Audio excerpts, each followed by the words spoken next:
George Osborne, the former Chancellor, admitted having doubts over holding a Brexit vote. Photo Getty Richard Vaughan 3 hours Tuesday, December 26, 2017. George Osborne has revealed he was opposed to David Cameron's decision to hold a referendum on Britain's membership of the EU, stating he was not keen on the move.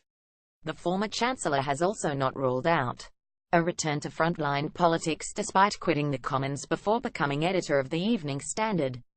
Mr. Osborne was an ardent supporter of the Remain campaign, and said he had always been gloomy about the likely result of last year's vote.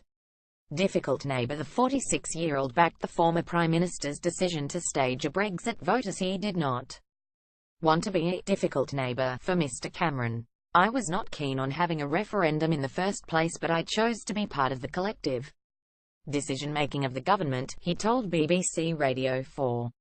"I certainly did not walk out of the government at the time. That is not the way I tried to behave. As Chancellor, I was not trying to be the difficult next-door neighbour. I was trying to be the person who, with David Cameron, my friend, made things work for the country," Mr. Osborne said. As the vote approached, he had become increasingly pessimistic about the chances of a Remain victory. "I was always quite gloomy about the referendum and its outcome," he said.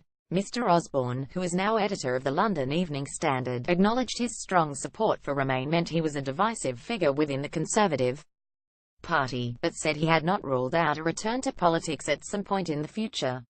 Political comeback. "I don't rule out going back into politics, but it is certainly not Plan A," he said.